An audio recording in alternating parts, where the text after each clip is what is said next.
Iran को सिर्फ नक्शे पर मौजूद एक रियासत समझना या एक मुल्क समझना सबसे बड़ी गलती है। ईरान न सिर्फ एक मुल्क है, न सिर्फ एक फौजी ताकत, बल्कि एक नजरिया, एक इस्लामी तहरीक और एक रूहानी मज़ाहमत है। और तारीख गवाह है कि नजरियात को न बम से खत्म किया जा सकता है और ना ही मिसाइलों से और ना ही पाबंदियों से। ईरान की बुनियाद सिर्फ जमीन, सरहद या इक्तदार पर नहीं रखी गई, बल्कि इस्लामी इंकलाब 1979 के बाद ईरान एक फिक्री और रूहानी रास्ते पर चल पड़ा। यह वो रास्ता है जो कहता है कि जुल्म के सामने सर न झुकाओ, अमरीकी और सहूनी बालादस्ती को कबूल न करो, मजलूम के साथ खड़े रहो, चाहे कीमत कितनी ही भारी क्यों ना हो। इसीलिए ईरान के खिलाफ हर साजिश नाकाम होती है, क्योंकि रियासतें हारी जाती हैं मगर तहरीकें नहीं। खामनई सिर्फ एक लीडर नहीं है, दरअसल एक अलामत है, और यही है कि एक लंबे अरसे से खामनई अपनी पोजीशन पर टिके हुए हैं।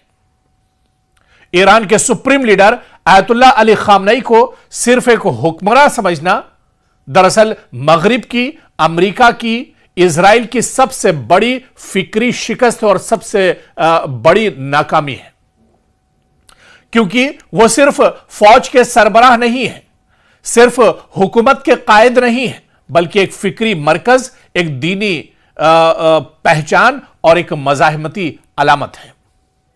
ऐसे लीडर को हराना मुमकिन नहीं, क्योंकि वो महलों में नहीं बल्कि दिलों में रहते हैं। और दरअसल कहीं ना कहीं मगरिब की या अमेरिका की, या ये कहा जाए कि जो सुपर पावर अपने आप को कहते हैं, उनकी नाकामी की असल वजह यही है, क्योंकि अमेरिका और इजराइल ने ईरान के खिलाफ सब कुछ आजमा लिया है। पिछले कई दहाइयों में आप देख लीजिए, कई बरसों में आप देख लीजिए कि इन ममालिक ने ईरान के खिलाफ तमाम प्रोपेगेंडे कर लिए, सब कुछ आजमा लिया। यानी ईरान पर आप देखिए कि माशी पाबंदी लगा दी गई, मीडिया प्रोपेगेंडा ईरान के खिलाफ किया गया, खुफिया जंग एक तरह से छेड़ दी गई, दहशतगर्द ग्रोहों की पुष्टपनाही की गई, साइबर हमले ईरान के ऊपर किए गए, साइंसदानों का कत्ल किया गया, ईरान के जंगी जो जनरल कर्नल कमांडर हैं उनका कत्ल किया गया। लेकिन नतीजा क्या निकला? ईरान आज भी खड़ा है, पहले से ज्यादा मजबूत है आज का ईरान, जिसके पास हाइपरसोनिक मिसाइल है, जिसके पास बैलिस्टिक मिसाइल है, जिसके पास एक मुल्क से दूसरे मुल्क पर हमला करने के लिए मजबूत ड्रोन है। क्योंकि सिर्फ मगरिब ने ईरान की रूहानी ताकत को कभी समझा ही नहीं, और यही रूहानी हथियार ईरान का सबसे बड़ा, सबसे मजबूत और सबसे ताकतवर हथियार है। ईरान के पास सबसे खतरनाक चीज कोई मिसाइल नहीं, बल्कि वो चीज है जिसे मगरिब नाप नहीं सकता है, तौल नहीं सकता है, और वो है ईमान, शहादत का फलसफा, करबला की सोच।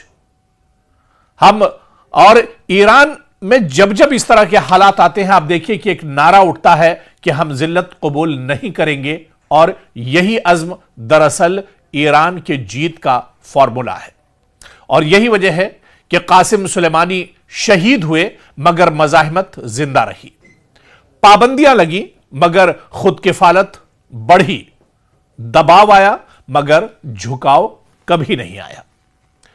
और आप देखिए कि आज भी ईरान अकेला नहीं है, आज भी ईरान के साथ कई बड़ी ताकतें हैं, चाहे फिलिस्तीन की बात करें, लबनान की बात करें, यमन हो, इराक हो, शाम हो, ये तमाम ताकतें एक तरह से ईरान के साथ खड़ी। बल्कि यह कहा जाए कि अब तो सियासी मंजरनामा बहुत हद तक बदल चुका है, दुनिया की कई सुपर पावर भी आज ईरान के साथ एक तरह से उसे और मजबूत करने के लिए खड़ी है। और यह सब सिर्फ जोग्राफिया नहीं है, ये एक ही फिक्र, एक ही मज़ाहमत और एक ही एक तरह से समझ है, और इसी को दुनिया एक्सेस ऑफ रेजिस्टेंस कहती है। और यही अमेरिका और इजराइल के लिए सबसे बड़ा दरअसल डर है। ईरान ने दहाइयों से झूठे मीडिया बयानिए, जाली बगावतों की कोशिशें, रिजीम चेंज के ख्वाब, सब कुछ देख लिया, लेकिन हर बार ईरानी कौम रियासत के साथ खड़ी रही, क्योंकि यह सिर्फ हुकूमत नहीं, यह उनकी शनाख्त, उनका वकार और उनका अकीदा है कि ईरान को शिकस्त देना एक तरह से मुमकिन नहीं बल्कि नामुमकिन है, क्योंकि ईरान एक नजरिया है, क्योंकि नजरियात बमों से नहीं मरते, क्योंकि ईमान को पाबंदियों से खत्म नहीं किया जा सकता, क्योंकि शहादत का रास्ता डराने से बंद नहीं होता, क्योंकि रूहानी ताकत सुपर पावर से बड़ी होती है।